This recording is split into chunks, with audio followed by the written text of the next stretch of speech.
Hey guys, Hidden Truths here. Welcome to this new video with a bunch of new stories. I'm trying to hit 10,000 subscribers and I think we can do it with your help. So please subscribe. It would honestly mean a lot to me. Now, let's get right into the stories. I built my little disaster in a calendar. Blue for work, green for gym, yellow for client dinners. The colors looked clean and productive, like I had achieved mastery over 168 hours a week simply by naming them. It felt smart, which is the problem. I'm Mark Dwyer, 38, sales trainer. Married to Elena for 10 years. We have a 7-year-old son, Theo, who likes rockets and pancakes. This isn't a flex, it's a confession. The humor, if there is any, lives in how ridiculous my logistics were compared to the actual emptiness underneath. I preset Uber pickup spots like I was routing a delivery service. There was a corner 2 blocks from the office with a reliable left turn, another spot near a wine bar that shaved 4 minutes off evening traffic.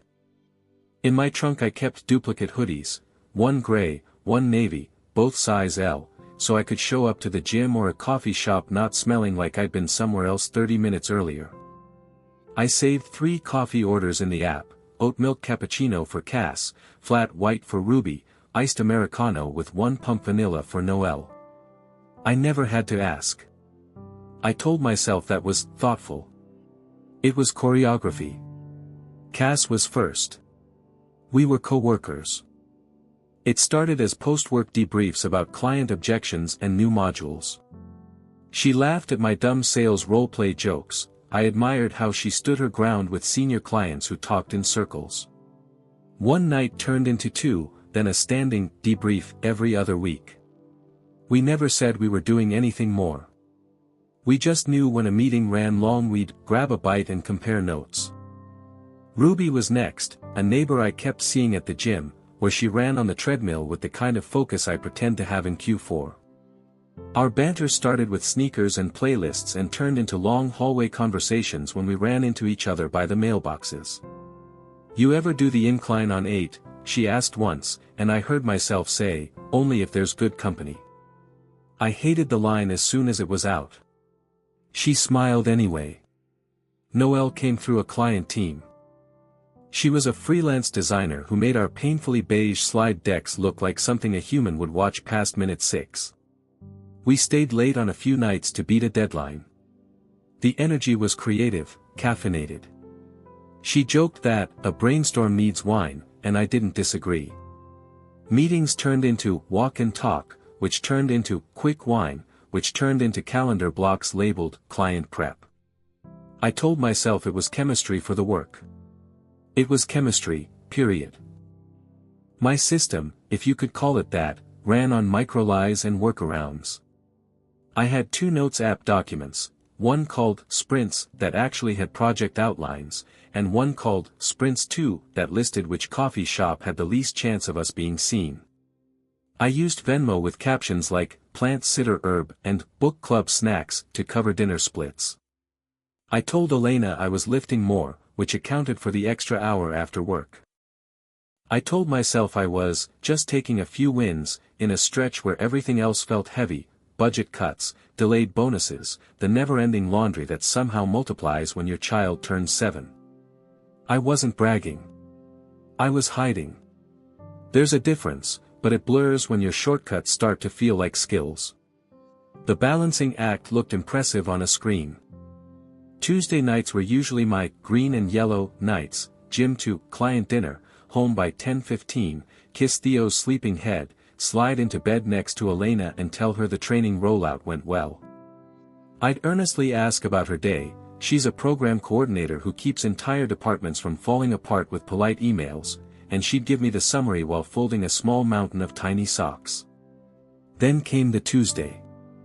It started like any other. I ran a morning workshop about handling price objections without sounding defensive.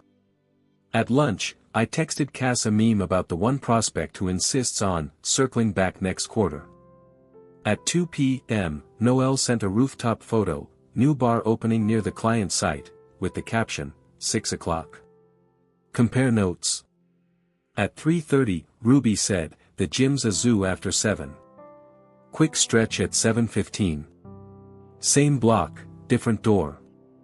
My calendar filled itself like Tetris. I could hear my brain rev its engine. Rooftop happy hour with Noel at 6 o'clock, stretch with Ruby at 7:15, debrief with Cass at 8 o'clock. The venues were within 8 blocks. I'd prepay a ride share. I'd wear the navy hoodie and stash the gray one in my bag.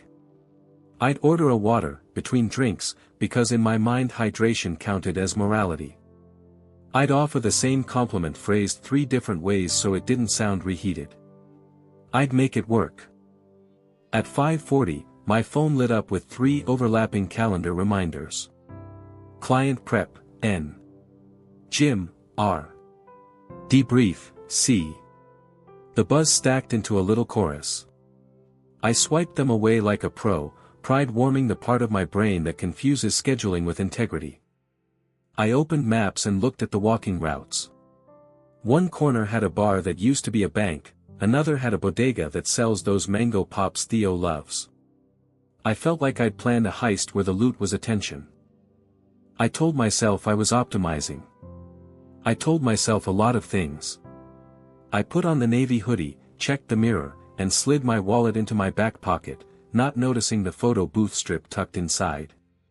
It had 4 frames, me grinning with someone whose hair didn't belong to Elena, my cheek pressed against a cheek that wasn't Elena's, a blur of movement in the 3rd frame where I'd reached for a kiss and the camera stuttered, and an awkward laugh in the last. I'd meant to throw it away. I hadn't. It was just paper, I told myself. Paper doesn't tell time. I left the office on schedule, confident I could beat the clock. That's the hook and the punchline. I thought color coding could outsmart consequences. I thought everything would stay in its block if I told it to. The city had other plans. The funny part, if you can call it that, is how convinced I was of my own invisibility. I thought my systems were airtight. But when I look back, the cracks were everywhere. Not even hairline fractures. Full-on breadcrumbs leading right to me. The first was Venmo. I'd drop a payment for sushi with a caption like, plant sitter herb or book club snacks. I thought the emojis made it playful, like camouflage. But Elena's sharp. She manages departmental budgets for a living. She notices numbers. She notices patterns. Then there was CarPlay. My phone logs every device that connects. A few times Elena got into the car and saw Cass's iPhone or Ruby's AirPods. I brushed it off as rideshare passengers. She didn't press, but I could tell her eyebrows had already written the follow-up questions. The florist receipt was the worst. Somehow it went to our joint email instead of my personal. A 24 rose order, delivered on a Wednesday downtown. Elena forwarded it to me with a smiley face and the note, nice client appreciation move. I replied, exactly. But my stomach turned, because it wasn't for a client. Friends noticed too. At a team happy hour, I cracked a joke about Cass's obsession with flatbread pizza. Later, my buddy Chris said, thought Elena hated that place. You two go there now? I changed the subject so fast it probably confirmed more than it dodged. And neighbors, don't get me started. Ruby waved at me one Saturday morning in the parking lot like we were old friends, casual, familiar. Elena turned to me in the car and said, she seems friendly. That tone. Not jealous. Not accusatory. Just filing it away. The thing about Elena is she's calm. Always has been. Competent in a way that makes the house run without noise. She'll order the birthday balloons, schedule the pediatric checkup, fix the Wi-Fi router, and still get Theo to bed on time with a story. She doesn't make drama. She makes systems. I think part of me abused that. If she's so steady, I can afford to wobble. That was my rationale. I'm just stressed, I told myself. Work's brutal. We haven't connected in a while. I need a win. I put those phrases in rotation, like excuses on a playlist. But looking back, Elena's steadiness wasn't a hall pass. It was a grace I took for granted. The birthday thing should have tipped me off. She asked one evening while folding laundry, "What do you want for your birthday next week?" "Nothing big," I said, eyes glued to my phone. "You sure?" "Yeah, really. Just another Tuesday." She smiled, not a happy smile, not a sad one either. The kind that says message received. Like she already knew more than she let on. I thought I was safe. I thought the calendar kept me safe. Meanwhile, my triple life was showing strain. Cass wanted more clarity. She asked one night, "Where is this going, Mark?" Ruby kept inviting me to actual weekend stuff, farmer's market, spin class, things I couldn't spin as gym sessions. Noelle? She was sharp enough to joke, "You're too scheduled to be spontaneous. Who's your real boss, your wife or your calendar?" I laughed. Too loud. These were the tells, the little cracks. Anyone else could see the rope fraying. But I acted like if I juggled faster, the balls wouldn't drop. I started using shared notes with each of them. Nothing scandalous written down, just reminders like, "She likes the almond croissant," or "Ask about her brother's interview." I told myself it was no different from tracking client birthdays. Salesman logic, everything CRM. But there's no CRM for conscience. Elena, meanwhile, was planning. I didn't know what yet, but I felt it. She was making more lists than usual, scribbling them in her little planner with the leather cover. At night she'd close it quickly if I walked in. I assumed it was work. The truth was she was already organizing the future. I wish I could tell you there was some big dramatic slip-up that cracked the case open before Tuesday. But it was subtler than that. The mistakes had already stacked, emojis and payments, emails in the wrong inbox, jokes that belonged to other people's worlds. I thought I was holding a dozen secrets. In reality, I was just leaving them on the kitchen counter with the mail. The Tuesday collapse was inevitable. The moment Elena asked about my birthday, I should have realized, she was already looking past me. And the irony? She gave me exactly what I asked for. Nothing big. Which is how she set me up for the biggest unravel of my life. I got to the rooftop at 5:58 p.m. with the smug sense you get when a train pulls in right as you step on the platform. Wind was mild, the kind that moves napkins but not umbrellas. Noelle was already there in her blazer and sneakers, designer uniform, leaning on the glass railing, city flickering behind her like a screensaver. "You beat me," I said, then caught myself. "I mean, wow, you got here fast." She smirked. "Your calendar allow that compliment?" "I ordered us drinks." I said, "You like the iced amber," and stopped, because that wasn't hers. I pivoted. "Sauv Blanc, right?" She raised an eyebrow but nodded. I added water for myself, the moral hydration. We talked slides and color palettes and how do we make the client feel brave without scaring them. It was easy. That was the problem. She brushed hair behind her ear. I said, "That color's great on you," and as the words left my mouth I realized it was the same compliment I'd used earlier on Cass over text. I felt the sentence clunk when it landed. My phone buzzed at 7:09. "Ruby, parking's awful. Gym Cafe instead." She sent a photo of 2 cups on the counter, names scrawled in Sharpie. One said Mark, the other said Mac. The wrong name was a joke we'd laughed about before. It made my stomach flip. "Bathroom," I told Noelle. I walked downstairs, crossed to the next building, and cut through a lobby that smelled like citrus and printer ink.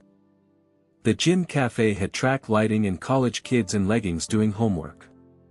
Ruby was at a high top in a denim jacket, hair up, sipping the drink with my typo. "Hey, Mac," she said, grinning. "Hey, you," I said, then checked my watch. I had 9 minutes if I wanted to pretend to be a person split across 2 places. You can't keep doing this. I ignored the thought.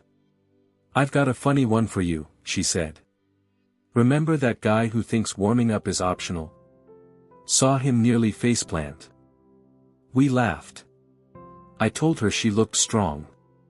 She rested her forearms on the table and said, "You too."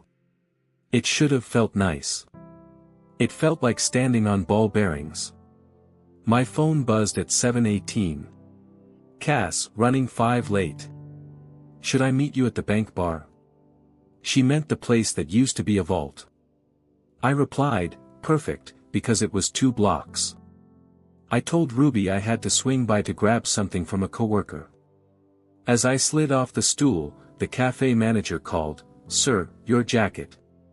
I turned. My navy hoodie was on the back of the chair. I smiled, waved, returned for it. Ruby tilted her head. "You okay?" "Yeah," I said. "Busy day." I jogged the 2 blocks and climbed back to the rooftop to close my loop with Noelle. She'd moved our glasses so the condensation circles lined up like rings. "All good?" she asked. "Coworker thing," I said. "I might have to." She looked past me. "Oh." I followed her gaze. The elevator doors had opened to a small knot of people, my team. Chris, 2 of the junior trainers, and Elena, holding a tiny cake box with a candle taped to the lid so it wouldn't roll. A hostess followed with a cluster of balloons quietly brushing the ceiling. The corner table by the railing had a little rope on a stand, reserved. "Surprise in 10, Chris mouthed, way too pleased with himself. Elena smiled when our eyes met. Not giddy, composed. She walked over, kissed my cheek, and said, "Early birthday. You said you didn't want anything big. So it's small." She lifted the box a little. "Your favorite." "Lemon." Noelle's hand tightened around her wine stem. "Hi," she said to Elena, friendly, neutral. Elena offered her the same. "Nice view," Elena added, looking at the skyline. She set the cake on the roped table and took in the scene the way she always does, exit routes, seating, light, the way the napkins matched the menus. Time slowed in the worst way. I felt the weight of the photo strip in my wallet, as if it had mass. I reached for my pocket and the strip skated out, catching on my knuckles, landing face up on the floor. Knees bent, too late. Noelle saw it. I put my shoe over it, too late again. Chris, oblivious, clapped his hands. There he is. Our guy. He hugged me like a linebacker. Balloons bobbed, strings squeaked. My phone buzzed at 7:24. Ruby, back at rooftop. Can say hi. She had never been up here. She didn't know. I texted, maybe not a great, but the typing dots appeared and then she was at the hostess stand, visible through the glass, asking for me. The hostess smiled and pointed, and Ruby lifted a hand, half wave, half question. Across the patio, the bank bar's manager popped out of the elevator holding a jacket. "Mark. You left this earlier." Which is how I learned there's no privacy clause for stupidity. I draped my jacket on a chair there while scoping a table, thinking I'd be back, then forgot it entirely in my shuttle run. Cass emerged behind him, following the manager's outstretched hand. She had that work night look, laptop bag, lipstick that could survive a meeting, eyes scanning for me. And then she didn't have to scan. She saw me. She saw Elena. She saw Noelle. I watched the calculation move across her face like clouds. In the span of 10 minutes, the calendar blocks stood up and introduced themselves. Noelle set her glass down carefully. That sound, thin, controlled, like someone placing a plate on a counter to keep it from breaking. Ruby reached us, hesitated at the rope, then slid sideways around it because rules aren't for people who think they belong. Cass stopped 3 feet away and didn't join the table. She stayed just outside the little velvet arc like it could still save something. Mark?" Elena said, and somehow her voice was softer than the rest of the noise. I tried a smile. It never figured out how to land. The wind tugged a balloon string. A napkin flapped against a cup. The city did what it always does, hummed, indifferent. I could have tried to spin. Tell Elena these were clients, that the gym was a coincidence, that this was all an administrative mess. I could have blamed the surprise party for the overlap. I could have reached for the salesman kit and found a narrative. Instead, whatever tool I keep under the counter, charm or denial, finally stayed put.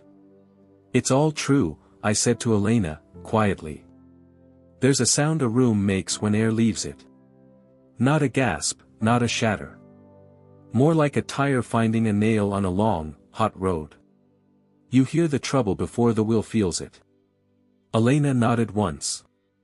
She looked at each of them, briefly, with the courtesy you offer strangers sharing an elevator, and then back at me.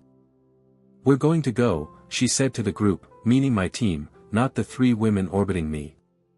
She lifted the cake box, handed it to Chris without breaking eye contact with me, and added, "You can blow out the candle another time." Noelle stepped back, giving space. Ruby's jaw set, she swallowed whatever words had lined up. Cass said, to no one in particular, "I need to get back." The balloons knocked gently against the glass as if to excuse themselves. I watched Elena head toward the elevator with the poise of someone guiding a field trip across a busy street. She didn't rush. She didn't glare. She didn't ask. The doors opened, she stepped in. She didn't look back. I felt the rope stand against my leg. The little sign read, "Reserved," in a looping font. It was, just not for me. Behind me, Chris said my name in a tone I've never heard from him. It wasn't pity. It was inventory taking. I picked up the photo strip. I didn't put it in my wallet. I pocketed it like evidence. When the elevator doors slid shut, the rooftop kept humming. Music spilled from a speaker. Ice clinked in a glass. A busser wiped a table in careful circles, each one leaving the surface clearer than before. Elena and I didn't go home together that night. She took Theo from my sister's the next morning without waking me, and I found myself on the couch staring at the ceiling fan, listening to it click every few seconds like a metronome keeping time on a song I didn't want to hear. There was no dramatic chase, no begging at the door. Just a quiet drift. She stayed in our bedroom the next few nights, I stayed on the couch. My phone buzzed with fragments from the women I'd been orbiting. Cass's last message, "I've requested to change teams." Ruby's, "Don't say hi if you see me at the gym. Just, don't." Noelle's was the clearest, "Own it and don't repeat it." The rooftop fallout spread quickly. HR called me in by Friday morning, said a client had requested a new trainer presence after uncomfortable optics at a social setting. They used neutral language, but their eyes said the rest. I nodded, signed a few forms, and went back to my desk. Our neighbors stopped waving.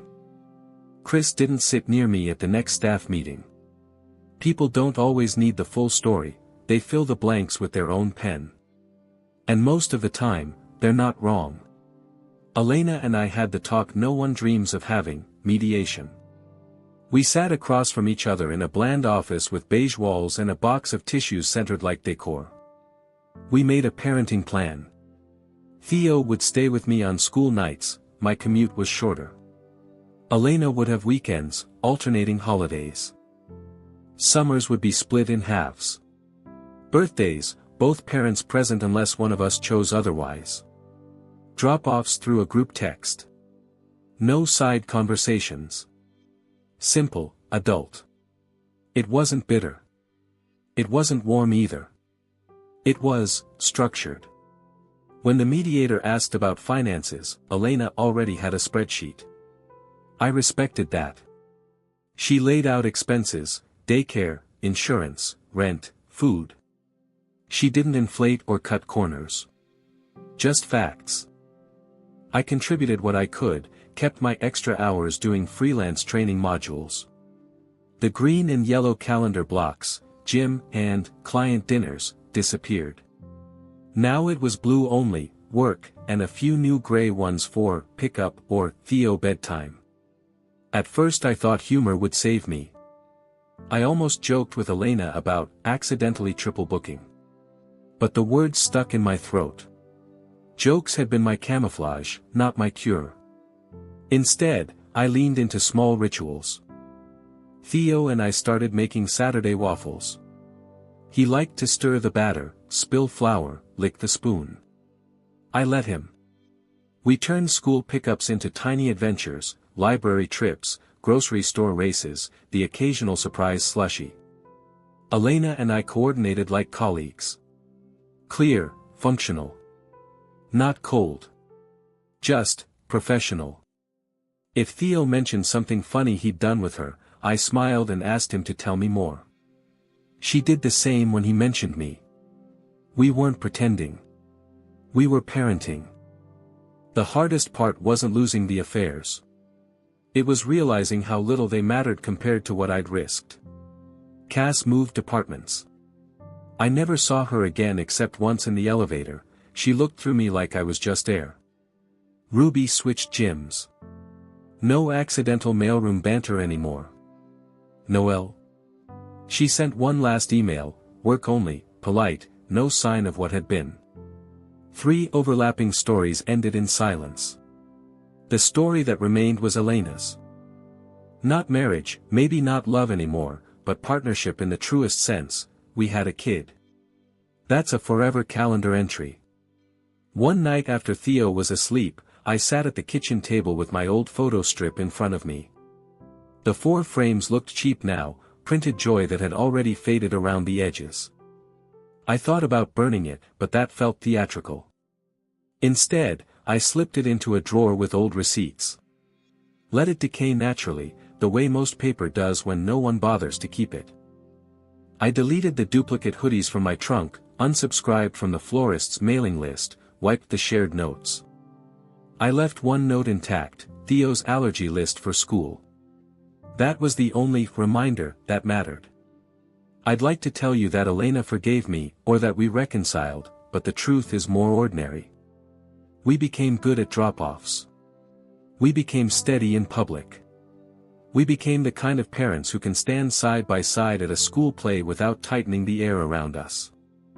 Some friends stuck around, others didn't. My calendar looks different now. Blue blocks for work. Gray for parenting.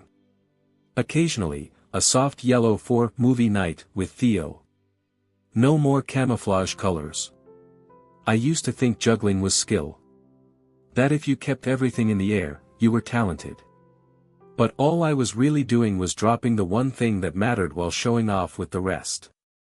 Turns out, I wasn't juggling. I was just careless with the only ball that couldn't be replaced. And when it finally hit the ground, the sound wasn't a crash. It was a sigh. The kind that comes when the jokes stop working, and all that's left is the truth. Turns out I wasn't juggling, I was dropping the one thing that mattered.